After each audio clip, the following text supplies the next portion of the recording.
कर्ज जर का जास्त प्रमाणामध्ये झालेलं आहे आणि ते कसं त्याच्यातनं बाहेर पडावं हा मोठा प्रश्न बऱ्याच वेळाला लोकांच्या समोर पडतो.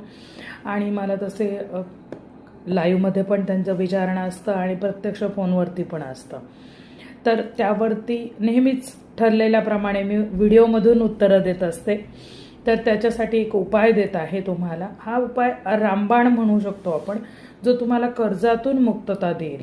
तर त्याच्यासाठी काय करायचं आहे, तुम्हाला 11 बत्तासे लागतील तुम्हाला. हा उपाय तुम्ही कुठल्याही दिवशी करू शकता.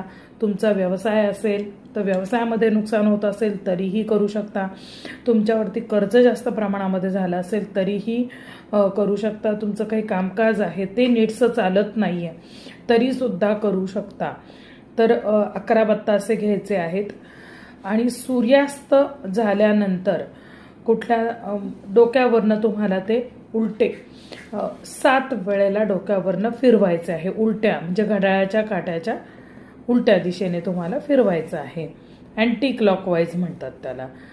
तर अशा पद्धतीने फिरवायचं आहे आणि नंतर ते एखाद्या कपड्यामध्ये बांधून तुम्हाला वडाच्या झाडाच्या एखाद्या फांदीला नेऊन ते बांधून द्यायचे आहेत.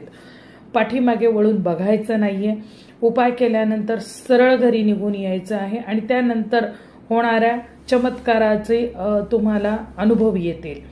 कारण की हळूहळू असा मार्ग तुम्हाला सापडेल की तुम्ही त्याच्यातून बाहेर पडाल. बघा, कष्टाला तर पर्याय नाहीच आहे, पण या कष्टासोबतच जर का आपल्याला काही अचानक अशी बांधून ठेवलेली कामं असतील तर त्याच्यातून बाहेर पडण्यासाठी हे उपाय आपल्याला निश्चितच मदत करतात. तर अशाच काही अजून उपायांसह तुमच्या भेटीला परत येईल. जर का या उपायातून सुद्धा तुम्हाला फरक पडत नाहीये तर समजून जा गोष्ट काहीतरी दैवी आहे किंवा आपल्या कंट्रोलच्या बाहेरची आहे. मग अशा वेळेला तुम्हाला एका योग्य सल्ल्याची गरज पडेल. मग त्यावेळेला तुम्ही मला संपर्क करू शकता. नंबर तुम्हाला मी दिलेलाच आहे, वारंवार देते. तर तुम्ही जरूर संपर्क करा किंवा तुम्हाला प्रत्यक्ष भेटायला यायचं असेल तरी सुद्धा तुम्ही येऊ शकता. मात्र उपाय जरूर करून बघा, कदाचित उपायातूनच काम होऊन जाईल. चला तर मग, जय भवानी, जय जगदंबा.